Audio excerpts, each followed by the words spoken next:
When a giant crocodile shows up near a small town in Sudan, the villagers can quickly determine that something is wrong with it.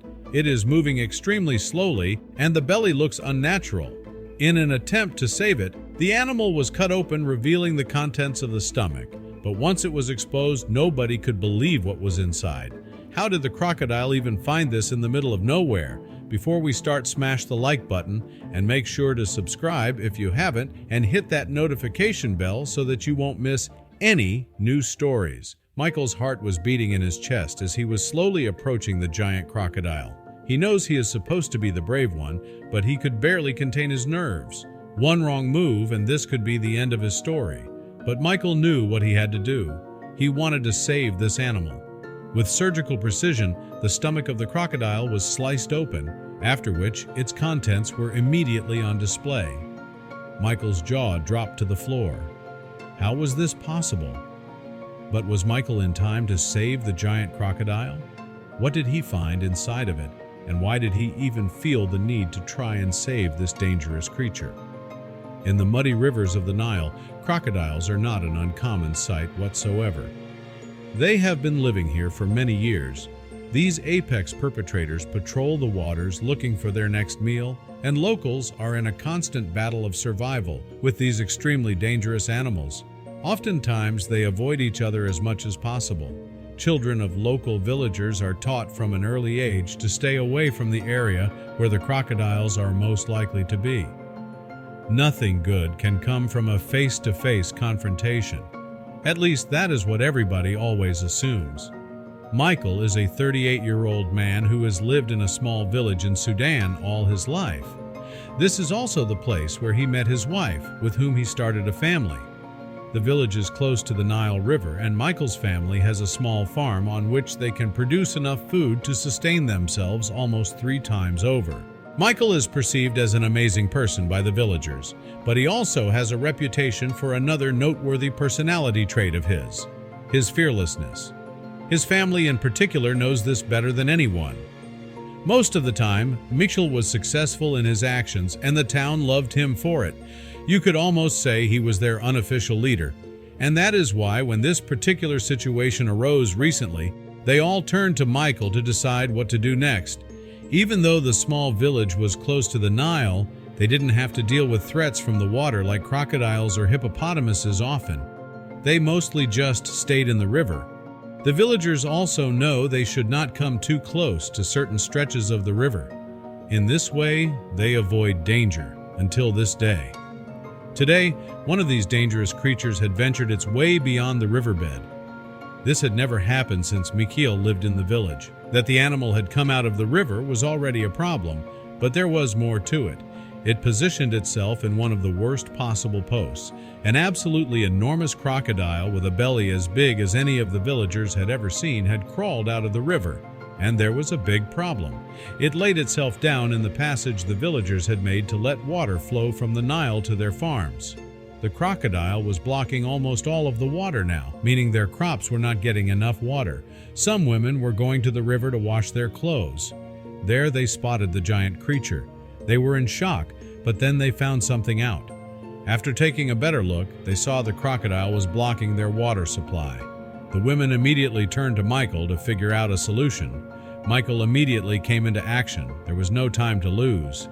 It was a miracle this giant animal had ended up in this place. Michael could now also see for himself that almost every movement this giant crocodile made seemed to be in slow motion.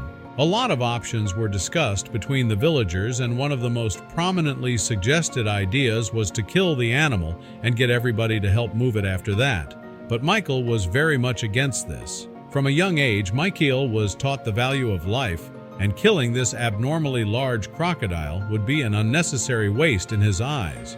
Luckily, Michael knew exactly who to contact for this problem. A couple weeks ago, a visitor had come to the city to discuss with them how they dealt with problems involving wild animals.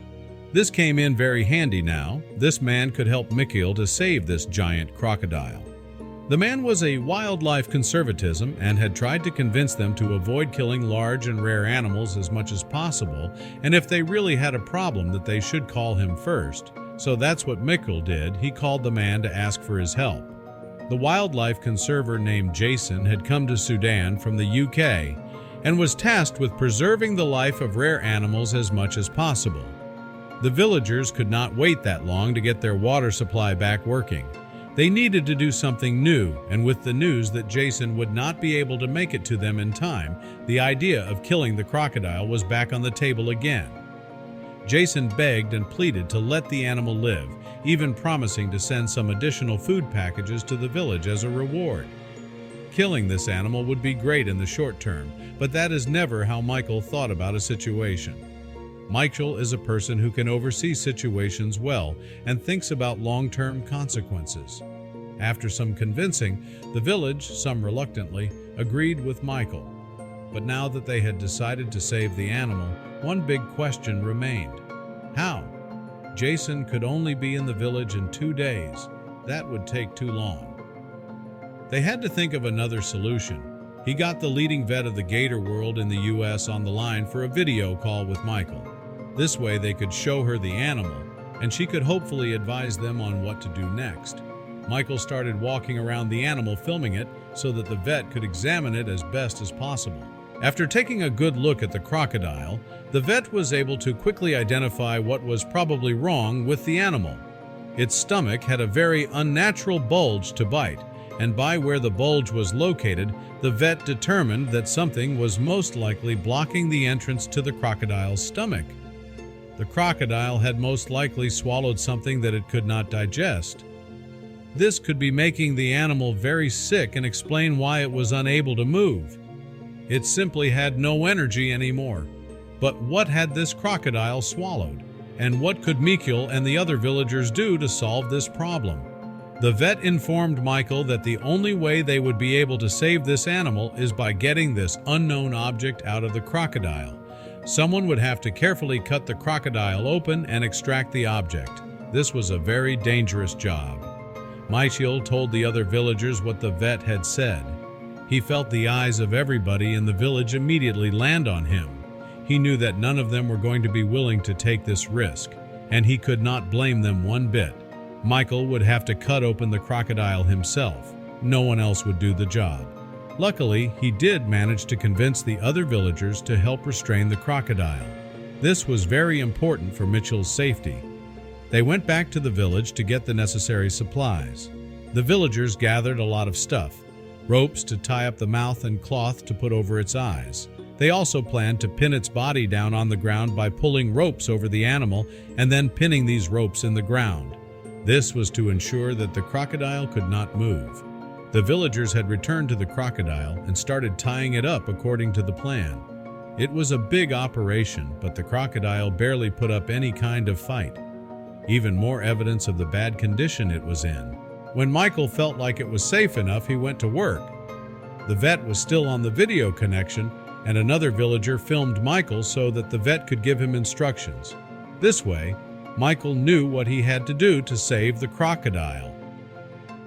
With a knife that they had first placed in the fire to kill any bacteria, Michael made the first small incision. Luckily, the crocodile barely had any reaction to this, and Michael didn't have to get very deep to find the obstruction. After 2 more cuts, he gained entrance to the entrance of the stomach. The object that was stuck in the crocodile was immediately pushed out of the hole. Michael could barely believe it. Out of the crocodile came an old blue football. He had not seen this coming. He was very confused as to where the crocodile could have found this. Nobody in his village was missing a ball. Who knows how long it was already blocking its stomach? There was no time to wonder about this now. Michael needed to quickly stitch up the insides of the crocodile before taping the leathery skin shut as much as possible. The vet was still in contact with Michael. He instructed him on how to proceed. Michael followed the last instructions of the vet. While he was doing this, some villagers went to get some older fish for the animal to eat so they could lure it out of the stream. When they got back, the animal was already freed from its ropes. It was obvious that it already seemed more lively than before the operation. The villagers put out a trail of the old fish leading to the water, and the crocodile slowly but eagerly started following it, freeing up the stream of water again. The villagers' plants were watered again so the harvest was not ruined. Michael was already on the phone with Jason to tell him the good news, and he was immediately promised that his village would be spending a load of extra food and supplies as a thank you for the effort. Everyone in the village was overjoyed when Michael told them the good news. Michael had risked his life for this endeavor, but it had all worked out in the end in the best way possible. His village was much better off than before, and he had very much strengthened his position as their leader. The crocodile is swimming in the river again, and the animal is in good condition.